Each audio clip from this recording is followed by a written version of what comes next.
Hi friends, ನಮಸ್ತೆ. Welcome to ರಚನಾ ಸವಿರುಚಿ. ನಾನು ನಿಮ್ಮ ರಚನಾ ಮಾತಾಡ್ತಾ ಇರೋದು. ಫ್ರೆಂಡ್ಸ್, ಇವತ್ತಿನ ವಿಡಿಯೋದಲ್ಲಿ ಭಾನುವಾರದ ಸ್ಪೆಷಲ್ ದೊಣ್ಣೆ ಬಿರಿಯಾನಿ ಹೇಗೆ ಮಾಡೋದು ಅಂತ ಹೇಳಿ ತೋರಿಸ್ಕೊಡ್ತಾ ಇದ್ದೀನಿ. ತುಂಬ ಅಂದ್ರೆ ತುಂಬ ಟೇಸ್ಟಿಯಾಗಿರುತ್ತೆ. ಮನೆಯಲ್ಲೇ ಮಾಡ್ಕೊಬೋದು, ಅಷ್ಟು ಸಿಂಪಲ್ಲು ಆಗಿರುತ್ತೆ. ಆ್ಯಂಡ್ ನಿಮಗೆ ಹೋಟೆಲಲ್ಲಿ ಹೇಗೆ ಟೇಸ್ಟ್ ಸಿಗುತ್ತೋ ಅದೇ ಟೇಸ್ಟಲ್ಲೇ ಯಾವುದೇ ಗರಂ ಮಸಾಲ ಆಗಲಿ ಮತ್ತು ಚಿಲ್ಲಿ ಪೌಡರ್ ಆಗಲಿ ಏನು ಮತ್ತು ಟೇಸ್ಟಿಂಗ್ ಪೌಡರ್ ಆಗಲಿ ಯಾವುದು ಹಾಕ್ತಾರೇ ಅಷ್ಟೇ ಟೇಸ್ಟಿಯಾಗಿ ಹೇಗೆ ನಾವು ದೊಣ್ಣೆ ಬಿರಿಯಾನಿ ಮಾಡೋದು ಅಂತ ಹೇಳಿ ತೋರಿಸ್ಕೊಡ್ತಾ ಇದ್ದೀನಿ. ಇದು ಮಟನಲ್ಲಿ ಮಾಡ್ತಾ ಇರೋಂತಹ ದೊಣ್ಣೆ ಬಿರಿಯಾನಿ. ಹಾಗಿದ್ರೆ ಹೇಗೆ ಮಾಡೋದು ಅಂತ ಹೇಳಿ ನೋಡ್ಕೊಂಬರೋಣ. ಮೊದಲಿಗೆ ನೋಡಿ, ಇಲ್ಲಿ ನಾನೊಂದು ಕುಕ್ಕರ್ ಇಟ್ಕೊಂಡಿದ್ದೀನಿ. ಆ ಕುಕ್ಕರಲ್ಲಿ ಸ್ವಲ್ಪ ಒಂದು 2-3 ಸ್ಪೂನಷ್ಟು ಎಣ್ಣೆ ಹಾಕ್ಕೊಬೇಕು. ಎಣ್ಣೆ ಚೆನ್ನಾಗಿ ಕಾದ ಮೇಲೆ ನಾವಿಲ್ಲಿ ಒಂದು ಅರ್ಧ kg ಮಟನ್ ತೊಗೊಂಡಿದ್ದೀನಿ. ಆ ಮಟನ್ನ ವಾಶ್ ಮಾಡಿ ಇಟ್ಕೊಂಡಿದ್ದೀನಿ. ಅದನ್ನು ನಾನು ಎಣ್ಣೆಗೆ ಹಾಕ್ಕೊಳ್ತಾ ಇದ್ದೀನಿ. ಎಣ್ಣೆನಲ್ಲೇ ಸ್ವಲ್ಪ ಚೆನ್ನಾಗಿ ಹುರ್ಕೊಬೇಕಾಗುತ್ತೆ. ಇದಕ್ಕೆ ಒಂದು ಅರ್ಧ ಸ್ಪೂನಷ್ಟು ಅರಿಶಿನ ಮತ್ತು 1 ಸ್ಪೂನಷ್ಟು ನಾವು ಉಪ್ಪು ಹಾಕ್ಕೊಂಡು ಚೆನ್ನಾಗಿ ಅದು ನೀರು ಇಂಗೋವರೆಗೂ ನಾವು ಚೆನ್ನಾಗಿ ಅದೇ ಇದರಲ್ಲೇ ಫ್ರೈ ಮಾಡ್ಕೊಬೇಕಾಗುತ್ತೆ. ಯಾವುದೇ ನೀರು ಹಾಕ್ತೀರಾ ಎಣ್ಣೆನಲ್ಲೇ ಆ ನೀರು ಬಿಟ್ಕೊಂಡಿದೆ ನೋಡಿ, ನಿಮಗೆಲ್ಲ ಕಾಣಿಸ್ತಾ ಇದೆ. ಆ ನೀರು ಇಂಗೋವರೆಗೂ ನಾವು ಮಟನ್ನ ಫಸ್ಟು ಚೆನ್ನಾಗಿ ಫ್ರೈ ಮಾಡ್ಕೊಬೇಕಾಗತ್ತೆ.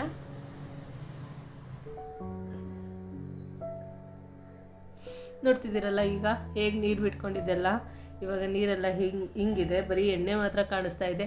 ಈ ಒಂದು ಪಾಯಿಂಟಲ್ಲಿ ನಾವು ಸ್ವಲ್ಪ ನೀರು, ಮಟನ್ ಬೇಯೋ ಎಷ್ಟು ಬೇಕೋ ಅಷ್ಟು ಒಂದು ಚಿಕ್ಕ ಗ್ಲಾಸಲ್ಲಿ ಬಿಸಿನೀರು ಹಾಕ್ಕೊಂಬಿಟ್ಟು ಮಟನ್ನ ನಾವು ಬೇಯಿಸ್ಕೊಬೇಕಾಗುತ್ತೆ.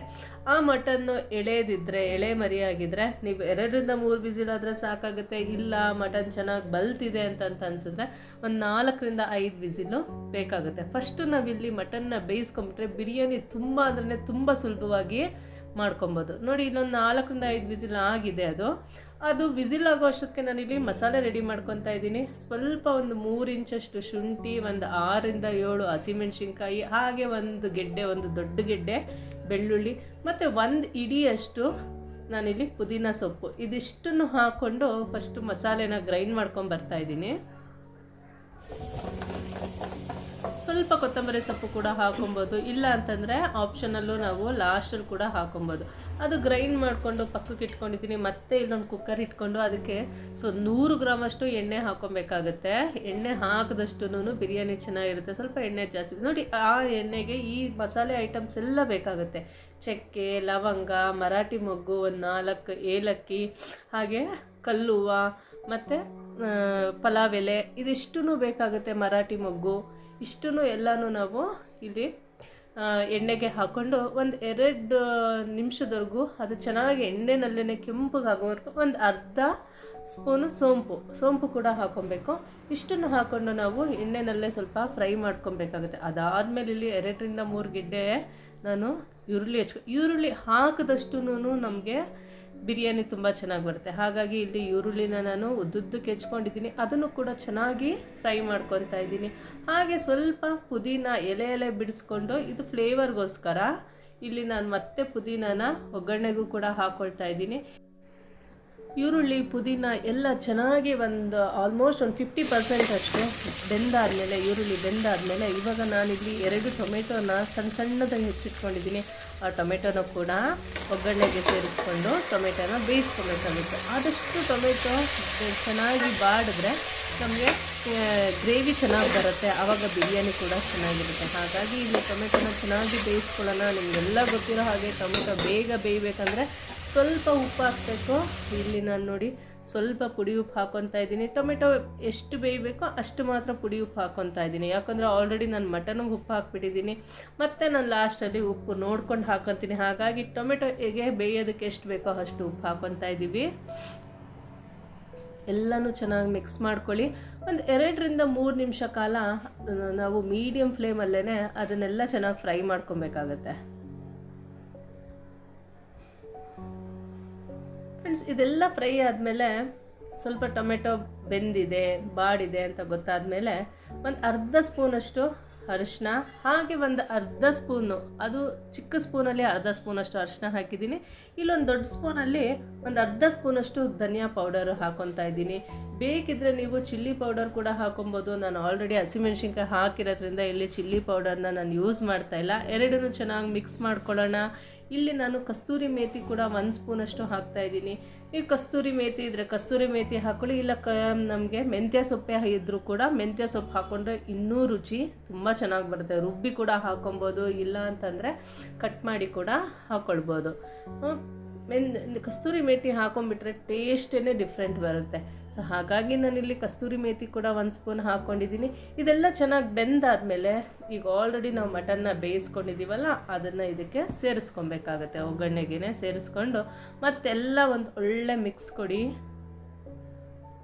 ನೋಡಿ, ಈ ರೀತಿ ಒಂದು ಚೆನ್ನಾಗಿ ಮಿಕ್ಸ್ ಕೊಟ್ಬಿಟ್ಟು ಈ ಒಂದು ಪಾಯಿಂಟಲ್ಲಿ ನಾವು ಉಪ್ಪು ಬೇಕಿದ್ದರೆ ಮತ್ತೆ ಉಪ್ಪು ಕೂಡ ಸೇರಿಸ್ಕೊಬೋದು, ಇಲ್ಲ ಅಕ್ಕಿ ಹಾಕಾದ್ಮೇಲೆ ನಾವು ನೀರೆಲ್ಲ ಹಾಕಾದ್ಮೇಲೂ ಕೂಡ ಉಪ್ಪು ಕೂಡ ಸೇರಿಸ್ಕೊಬೋದು.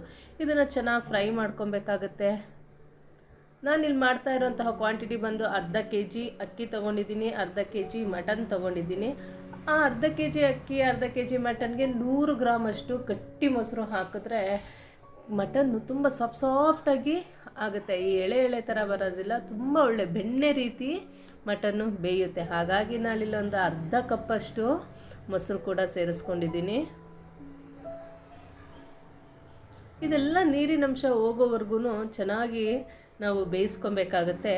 ಇದು ಬೆಂದಾದಮೇಲೆ ನಾನಿಲ್ಲಿ ಇದಕ್ಕೆ ಆವಾಗಲೇ ರುಬ್ಬಿರ್ತಕ್ಕಂತಹ ಹಸಿ ಮಸಾಲೆ ಕೂಡ ಸೇರಿಸ್ಕೊಂಡಿದ್ದೀನಿ. ಆದರೆ ಇಲ್ಲಿ ನಾನು ಹಾಕೋದು ವಿಡಿಯೋ ಮಾಡೋದನ್ನ ಸ್ಕಿಪ್ ಮಾಡಿಬಿಟ್ಟೆ, ಹಾಗಾಗಿ ಹೇಳ್ತಾ ಇದ್ದೀನಿ. ಹಸಿ ಮಸಾಲೆನೂ ಕೂಡ ಇದಕ್ಕೆ ಸೇರಿಸ್ಕೊಳ್ಳಿ. ಹಾಗೆ ಒಂದು ಅರ್ಧ ಸ್ಪೂನಷ್ಟು ಚಕ್ಕೆ ಲವಂಗ ಪೌಡರ್ ಕೂಡ ಹಾಕ್ಕೊಳ್ತಾ ಇದ್ದೀನಿ. ಎಲ್ಲನೂ ಚೆನ್ನಾಗಿ ಮಿಕ್ಸ್ ಮಾಡಿಕೊಂಡು ಸ್ವಲ್ಪ ಬೆಂದಿದೆ ಅಂತ ಅನ್ಸಿದ್ಮೇಲೆ 2 ಗ್ಲಾಸಷ್ಟು ಅರ್ಧ kg ಅಷ್ಟು ನಾನಿಲ್ಲಿ ಅಕ್ಕಿನ 10ರಿಂದ 15 ನಿಮಿಷದ ಮುಂಚೆ ನೆನೆಸಿಟ್ಕೊಂಡಿದ್ದೆ. ಅಕ್ಕಿ ನೆನೆಸಿಟ್ಕೊಂಡ್ರೆ ನಿಮಗೆ ತುಂಬ ಚೆನ್ನಾಗಿ ಅನ್ನ ಆಗುತ್ತೆ, ಅಂದರೆ ಸಾಫ್ಟಾಗಿ ಆಗುತ್ತೆ. ಇಲ್ಲ ಅಂತಂದರೆ ನಿಮಗೊತ್ತು ಸ್ವಲ್ಪ ಹಾರ್ಡಾಗುತ್ತೆ. ಹಾಗಾಗಿ ಅಕ್ಕಿನ ಒಂದು 10 ನಿಮಿಷ ಮುಂಚೆ ನೆನೆಸಿಟ್ಕೊಂಡು ಹಾಕ್ಕೊಳ್ಳಿ.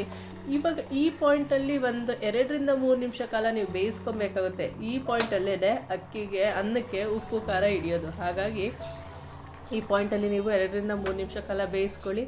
1 ಗ್ಲಾಸ್ ಅಕ್ಕಿಗೆ 2.5 ಗ್ಲಾಸ್ ಅಷ್ಟು ನೀರು ಬೇಕಾಗತ್ತೆ. ಸೊ ಹಾಗಾಗಿ ನಾನಿಲ್ಲಿ 2.5 ಗ್ಲಾಸಷ್ಟು ನೀರು ಹಾಕ್ಕೊಂಡಿದ್ದೀನಿ.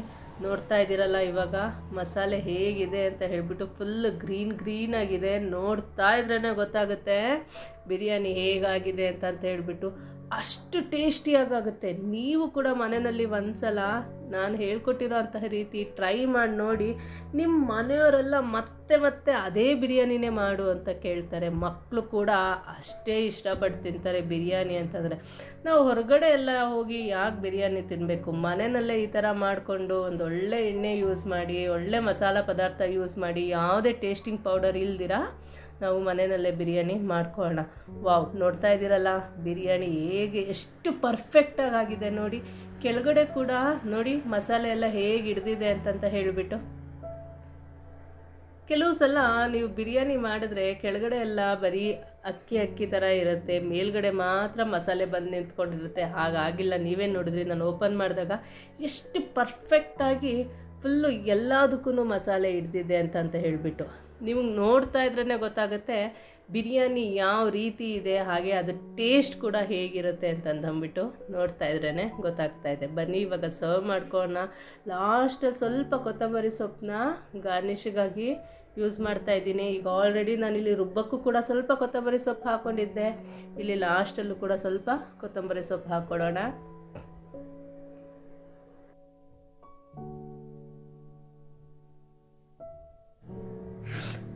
ಫ್ರೆಂಡ್ಸ್, ನೋಡಿದ್ರಲ್ಲ ಇವತ್ತಿನ ವಿಡಿಯೋದಲ್ಲಿ ಒಂದು ಒಳ್ಳೆ ಹೋಟೆಲ್ ಶೈಲಿನಲ್ಲಿ ದೊನ್ನೆ ಬಿರಿಯಾನಿ ಹೇಗೆ ಮಾಡೋದು, ಮನೆಯಲ್ಲೇ ಯಾವುದೇ ಟೇಸ್ಟಿಂಗ್ ಪೌಡರ್ ಇಲ್ದಿರ ಮನೆಯಲ್ಲೇ ಇರ್ತಕ್ಕಂತಹ ಮಸಾಲೆ ಐಟಮ್ಸ್ಗಳನ್ನೆಲ್ಲ ಹಾಕ್ಕೊಂಡು ಒಂದು ಒಳ್ಳೆ ಹೆಲ್ತಿಯಾಗಿರೋ ಅಂತಹ ಮಟನ್ ದೊನ್ನೆ ಬಿರಿಯಾನಿನ ಹೇಗೆ ಮಾಡೋದು ಅಂತ ಹೇಳಿ ನಾನು ನಿಮಗಿಲ್ಲಿ ತೋರಿಸ್ಕೊಡ್ತಾ ಇದ್ದೀನಿ. ಹೊರಗಡೆ ಎಲ್ಲ ಹೋಗಿ ಹೋಟೆಲ್ಸಲ್ಲಿ ನೀವು 200, 300 ಒಂದೊಂದು ಬಿರಿಯಾನಿಗೆ ಕೊಟ್ಟು ತಿನ್ನೋದ್ರಿಂದ ಮನೆಯಲ್ಲೇ ಒಂದು ಅರ್ಧ kg ಮಟನ್ ತೊಗೊಂಬಂದು ಮನೆ ಮಂದಿ ಎಲ್ಲ ಒಂದು 5ರಿಂದ 6 ಜನ ನಾವು ಅರ್ಧ kg ಮಟನ್ ತಂದರೆ ಬಿರಿಯಾನಿನ ತಿನ್ಬೋದು. ಹಾಗಾಗಿ ಆದಷ್ಟು ಮನೆಯಲ್ಲೇ ಮಾಡ್ಕೊಂಡು ತಿನ್ನಿ ಅಂತ ಹೇಳಿ ನಾನು ಇವತ್ತು ಈ ರೆಸಿಪಿ ನಿಮಗೆ ತೋರಿಸ್ಕೊಟ್ಟಿದ್ದೀನಿ. ನಿಮಗೇನಾದರೂ ಈ ರೆಸಿಪಿ ಇಷ್ಟ ಆದರೆ ಫ್ಯಾಮಿಲಿ, ಫ್ರೆಂಡ್ಸ್, ರಿಲೇಟಿವ್ಸ್ಗೆಲ್ಲ ಶೇರ್ ಮಾಡಿ, ಅವರಿಗೂ ಕೂಡ ಹೆಲ್ಪ್ ಆಗುತ್ತೆ. ಹಾಗೆ ನೀವು ಕೂಡ ಒಮ್ಮೆ ಮನೆಯಲ್ಲಿ ಈ ಬಿರಿಯಾನಿನ ಟ್ರೈ ಮಾಡಿ ನೋಡಿ. ನಿಮಗೇನಾದರೂ ಇಷ್ಟ ಆದರೆ ಕಮೆಂಟ್ ಬಾಕ್ಸಲ್ಲಿ ಹೇಗೆ ಬಂತು ಬಿರಿಯಾನಿ ಅಂತ ಹೇಳಿ ಒಂದು ಕಮೆಂಟ್ ಮಾಡಿ ತಿಳಿಸಿ. ಆಗ ನನಗೂ ಕೂಡ ಗೊತ್ತಾಗುತ್ತೆ ಬಿರಿಯಾನಿ ಹೇಗೆ ಬಂದಿದೆ ಅಂತ ಹೇಳಿಬಿಟ್ಟು. ಮತ್ತು ನೀವಿನ್ನೂ ನನ್ನ ಚಾನಲ್ಗೆ ಸಬ್ಸ್ಕ್ರೈಬ್ ಆಗಿಲ್ಲ ಅಂತಂತಂದರೆ ರಚನಾ ಸವಿರುಚಿಗೆ ಸಬ್ಸ್ಕ್ರೈಬ್ ಆಗಿ, ಹಾಗೆ ಪಕ್ಕದಲ್ಲಿರೋ ಬೆಲ್ ಐಕಾನ್ನ ಕ್ಲಿಕ್ ಮಾಡಿ. ಆಗ ನಾನು ಮಾಡ್ತಕ್ಕಂಥ ವೀಡಿಯೋಸ್ ಎಲ್ಲ ನಿಮಗೆ ನೋಟಿಫಿಕೇಷನ್ ಬರುತ್ತೆ. ಈ ವಿಡಿಯೋ ನೋಡಿದ್ದಕ್ಕಾಗಿ ಧನ್ಯವಾದಗಳು. ಮತ್ತೆ ಒಂದು ಹೊಸ ರೆಸಿಪಿಯೊಂದಿಗೆ ಮುಂದಿನ ವಿಡಿಯೋದಲ್ಲಿ ಭೇಟಿ ಆಗ್ತೀನಿ. Thanks for watching. Bye bye.